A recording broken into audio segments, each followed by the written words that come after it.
Good morning student. आज का हम लोग का टॉपिक होगा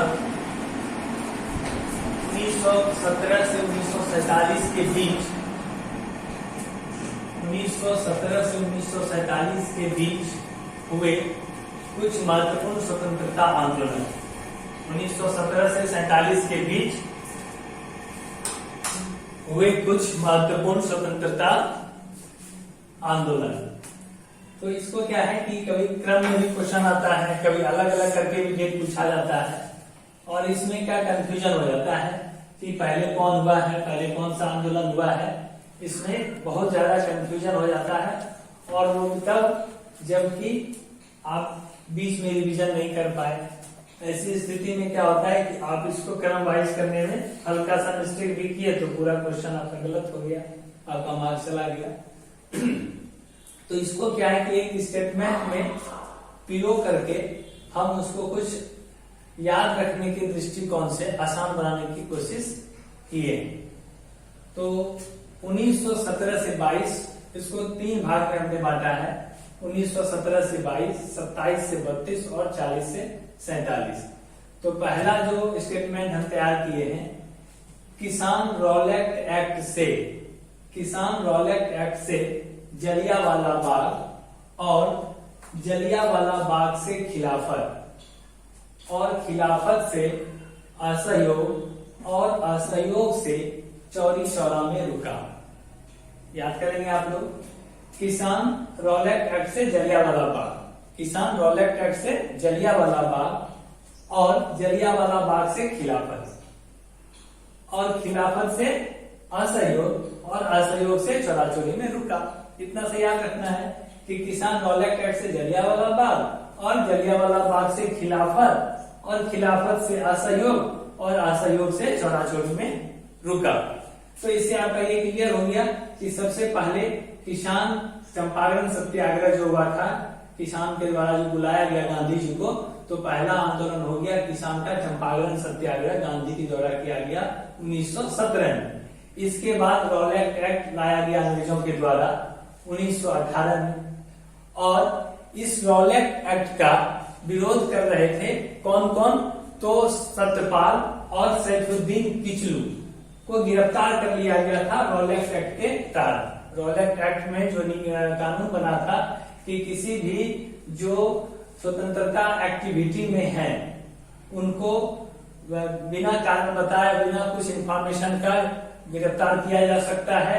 और इसी का विरोध करने में सैफुद्दीन किचलू और सत्यपाल को गिरफ्तार कर लिया गया था और उसी के विरोध में जलियांवाला बाग में एक सभा आयोजित की गई थी और उसी सभा में जनरल डायर जो था ओ डायर के द्वारा अंधाधुंध गोलियां चलवा दी गई और भयानक नरसंहार हुआ। ठीक है, तो पहले क्या हो गया, चंपारण सत्याग्रह, फिर क्या हो गया रॉलेट एक्ट और रॉलेट एक्ट के बाद जलियांवाला कांड हो गया।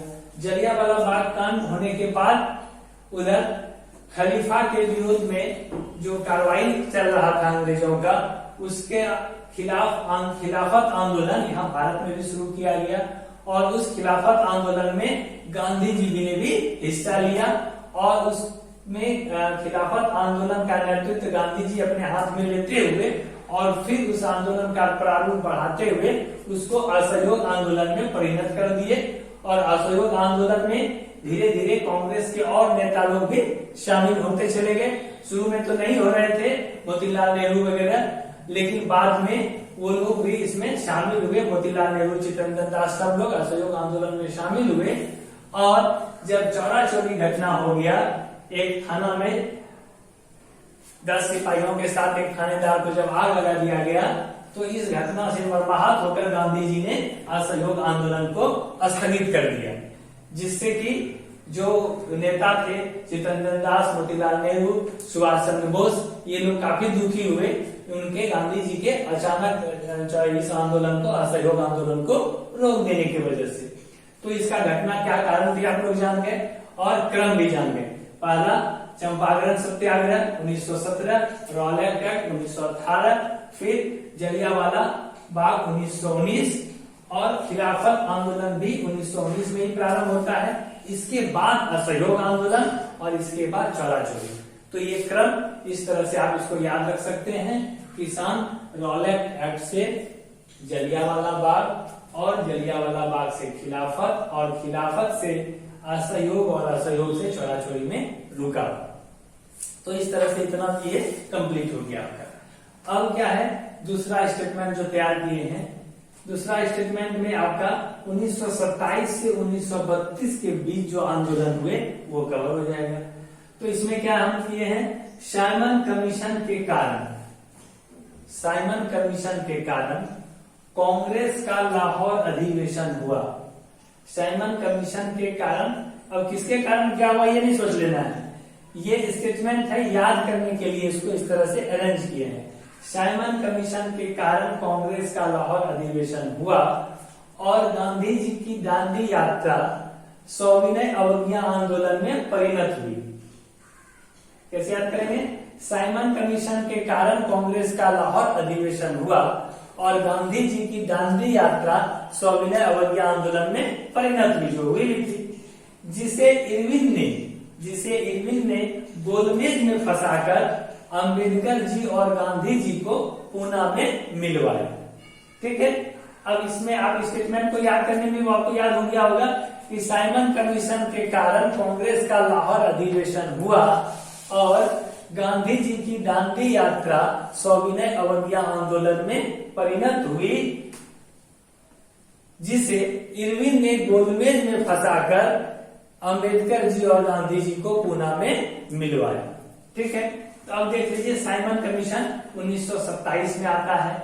इसके बाद कांग्रेस का लाहौर अधिवेशन जो है वह 1929 में होता है और फिर गांधी जी की दांडी यात्रा यह जो है आपका मार्च में 12 मार्च 1930 से प्रारंभ होता है साबरमती आश्रम से। ठीक है, जो फिर वह नमक कानून को तोड़ते हैं और सविनय आंदोलन वहीं से इसका सविनय अवज्ञा आंदोलन में परिणत हो जाता है। और इसके बाद क्या होता है, सविनय अवज्ञा आंदोलन चल रहा होता है और उधर 1930 से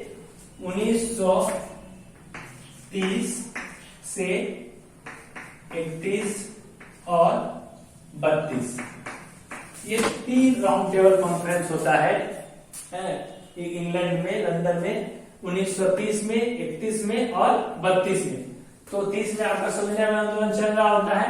31 में गांधी इरविन जो है गांधी जी को मनाता है कि आप चलिए, गांधी जी का 11 सूत्री मांग था, उस मांग को इरविन के समक्ष गांधी जी रखे थे और इरविन इसको नहीं माना और गांधी जी सविनय अवज्ञा आंदोलन का प्रारंभ कर दिए। इसके बाद इरविन जब देखा कि आंदोलन जो है काफी अच्छा पकड़ रहा है स्पीड और यह आंदोलन जो है बड़ा आंदोलन होता जा रहा है और यह जो दांडी यात्रा था यह आंदोलन एक ऐसा आंदोलन था जिसमें महिलाओं ने बढ़ चढ़कर भागीदारी निभाई थी। यह आंदोलन जब वहां दांडी पहुंचते पहुंचते लाखों में परिणत हो गया। ठीक है, तो इस तरह से इरविन को लगा कि इस आंदोलन को दबाना बहुत जरूरी है और इरविन गांधी जी को कहते हैं कि आप जो है सो राउंड टेबल कॉन्फ्रेंस में चलिए, वहां आपके मांगों को हम भी रखेंगे और आप भी रखिएगा और आपके मांगों को वहां माना जाएगा। गांधी जब वहां पहुंचे तो उनके बातों को अंग्रेजों के द्वारा नजरअंदाज कर दिया गया और पुनः वो वापस आके सविनय अवज्ञा आंदोलन को प्रारंभ कर दिए। और ये तीनों जो राउंड टेबल कॉन्फ्रेंस था 30, 31 और 32, तो यहां से अंबेडकर जी जो थे वह इस तीनों आंदोलन में हिस्सा लिए थे और कांग्रेस के तरफ से 30 और 32 में कोई हिस्सेदारी नहीं थी। 31 में थी कांग्रेस के तरफ से गांधी जी की हिस्सेदारी, वो हिस्सा इसमें भाग लिए थे। लेकिन दलित समुदाय का नेतृत्व कर रहे थे उस समय डॉक्टर भीमराव अम्बेडकर और वो ये तीनों कॉन्फ्रेंस में शामिल हुए थे। और इसके बाद जो है वहां के प्रधानमंत्री रैमसे मैकडोनाल्ड उस समय के, उसके द्वारा जो है एक कॉमनल अवार्ड दिया गया अंबेडकर जी को और वह उस अवार्ड के साथ आए वापस भारत और उनका रैमसे मैकडोनाल्ड का जो है घोषणा पत्र भी भारत आया, जिसमें कि यह था कि दलितों के लिए पृथक निर्वाचन क्षेत्र और निर्वाचन क्षेत्र और वोट डालने का भी निर्वाचन पृथक निर्वाचन केंद्र भी जो है सो आवंटित किया जाए। तो इसमें गांधी जी का बहुत तकलीफ हुआ कि नहीं, ऐसा नहीं होना चाहिए, इससे हम लोग में क्या हो जाएगा, बुरा हो जाएगा आपस में, और अंग्रेज ऐसा चाहता ही था। तो गांधी जी जो है बहुत मुश्किल से मशक्कत से गांधी जी और अम्बेडकर जी के बीच में एक समझौता हुआ, जिसे पूना पैक्ट के नाम से जानते हैं। यह समझौता कब हुआ, 1932 में हुआ। और ये समझौता के बाद फिर जो है तीसरा जो है गोलमेज सम्मेलन भी हुआ। तो आप इस तरह से इसको याद रख सकते हैं कि पहले शासन कमीशन आया, फिर कांग्रेस का लाहौर अधिवेशन हुआ, फिर गांधी जी दांडी यात्रा शुरू किए और वह सविनय वर्गीय आंदोलन में परिणत हुई। और फिर इरविन जो है गांधी जी को लेकर चला गया गोलमेज सम्मेलन में, दूसरा गोलमेज सम्मेलन में, और उसमें उलझ के कुछ दिनों के लिए क्या हो गया, ड्रॉप हो गया सविनय वर्गीय आंदोलन। और पुनः वापस आने के बाद गांधी जी ने इस आंदोलन को जारी रखा। और फिर अम्बेडकर जी और गांधी के बीच में पूना पैक्ट हुआ, और पूना पैक्ट के बाद गांधी जी ने अम्बेडकर जी की सुरक्षित निर्वाचन क्षेत्र की बातों को माना, लेकिन पृथक निर्वाचन केंद्र जो है उसको नहीं माना गया, वो एक ही जगह वोट डाले सब लोग। इसके बाद लास्ट कोटेशन जो हम बनाए हुए हैं यह है 1940 से 47 की घटना। 1940 से 47 के जो महत्वपूर्ण स्वतंत्रता आंदोलन रहे हैं उसके विषय में क्या है, जिन्ना ने की पाकिस्तान की मांग, अंग्रेजों ने भेजा क्रिस प्रस्ताव। जिन्ना ने की पाकिस्तान की मांग, अंग्रेजों ने भेजा क्रिस प्रस्ताव, लेकिन भारतीयों ने कहा भारत छोड़ो। हार मानकर अंग्रेजों ने भेजा कैबिनेट मिशन और अंतिम विदाई के लिए आए माउंटबेटन। इस तरह से याद रखना है आपको कि मुस्लिम लीग के जो नेता थे मोहम्मद अली जिन्ना, जिनके द्वारा अलग पाकिस्तान की मांग की गई, और इस पे अंग्रेजों ने भेजा क्रिस प्रस्ताव, लेकिन भारतीयों ने कहा भारत छोड़ो। हार मानकर अंग्रेजों ने भेजा कैबिनेट मिशन और अंतिम विदाई के लिए आए माउंटबेटन। इस तरह से आप इसको याद करना है कोटेशन को। तो मोहम्मद अली जिन्ना द्वारा पाकिस्तान की मांग कब की गई, 1940 में। फिर अंग्रेजों ने क्रिस प्रस्ताव भेजा मार्च 1942 को। क्रिस प्रस्ताव क्या था, क्रिस प्रस्ताव में अंग्रेज का मेन मोटिव था कि द्वितीय विश्व युद्ध में भारतीयों का सहयोग हमें प्राप्त हो जाए, और उसको प्राप्त करने के लिए वो झूठा आश्वासन भेजते हैं कि हम ये कर देंगे आपके लिए, ये कर देंगे, जिससे कि गांधी जी ने बोला था, एक स्टेटमेंट दिया था कि यह जो है एक आगे की तारीख का चेक है, पोस्ट डेटेड चेक है। और पंडित जवाहरलाल नेहरू जी ने इसमें एक बात जोड़ा था कि उसे बैंक का ये आगे का चेक है जिसका बैंक दिवालिया हो चुका है। ठीक है, तो फिर इस प्रस्ताव यही था, आप लोग जान गए। तो जिन्ना जी ने मोहम्मद अली जिन्ना ने की पाकिस्तान की मांग, और 1940 में फिर अंग्रेजों ने भेजा क्रिस प्रस्ताव। कब, तो 1942 में। इसके बाद भारतीयों ने इसे अस्वीकार कर दिया पूरी तरह से, और अंग्रेजों भारत छोड़ो का आंदोलन शुरू कर दिए। भारत छोड़ो आंदोलन यह जो है 8 अगस्त 1942 को हुआ, जिसे कि अगस्त क्रांति भी, अगस्त आंदोलन या अगस्त क्रांति के नाम से भी इसको बोला जाता है, भारत छोड़ो। तो ये 8 अगस्त को 1942 में भारत छोड़ो आंदोलन शुरू हो गया। इसके बाद हार मानकर, ये भी सही बात है, कोई चारा नहीं था अंग्रेजों के पास, क्योंकि द्वितीय विश्व युद्ध में उसकी हालत बिल्कुल खराब हो चुकी थी अंग्रेजों की बुरी तरह से। तो हार मानकर अंग्रेजों ने भेजा कैबिनेट मिशन।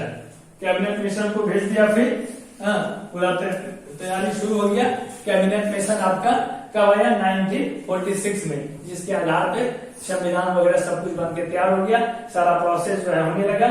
और फिर अंतिम विदाई लास्ट में माउंटबेटन को भेजा गया, जो कि भारत और पाकिस्तान को अलग करके और दोनों देशों में स्वतंत्रता की घोषणा करके, इसके बाद इसीलिए तत्कालीन जो है आजाद भारत का तत्कालीन जो गवर्नर बना वो बन गए माउंटबेटन। ठीक ना। और फिर अगर आजाद भारत का प्रथम भारतीय गवर्नर अगर बोला जाता है तो पृथ्वीराज चक्रवर्ती राजगोपाल श्री चक्रवर्ती राजगोपालाचारी को बोला जाता है। चक्रवर्ती राजगोपालाचारी हो गया आजाद भारत के प्रथम भारतीय गवर्नर सी राजगोपालाचारी। तो इस तरह से ये स्टेटमेंट को आप याद कर लेंगे एक बार, और इसको आप लोग लिखना याद देखना। किसान रॉलेट एक्ट से जलियांवाला बाग और जलियांवाला बाग से खिलाफत और खिलाफत से असहयोग और असहयोग से चौरी चौरा में रुका। साइमन कमीशन के कारण कांग्रेस का लाहौर अधिवेशन हुआ और गांधी जी की दांडी यात्रा सविनय अवज्ञा आंदोलन में परिणत हुई, जिसे इरविन ने गोलमेज में फंसाकर अम्बेडकर जी और गांधी जी को पुणे में मिलवाया। मोहम्मद अली जिन्ना ने की पाकिस्तान की मांग, अंग्रेजों ने भेजा क्रिस्ट प्रस्ताव, लेकिन भारतीयों ने कहा भारत छोड़ो और हार मानकर अंग्रेजों ने भेजा कैबिनेट मिशन और अंतिम विदाई के लिए आए माउंटबेटन। तो इस तरह से हम जो है आप लोग को आसान तरीके से वीडियो बनाकर डालते रहेंगे, और आप लोग भी जो ऑफलाइन क्लास कर रहे हैं आप लोग भी इसको इस तरह से याद रखें, ठीक है। और आने वाले वीडियो का नोटिफिकेशन आप लोग को मिले, इसके लिए चैनल को शेयर और सब्सक्राइब कर दें। धन्यवाद।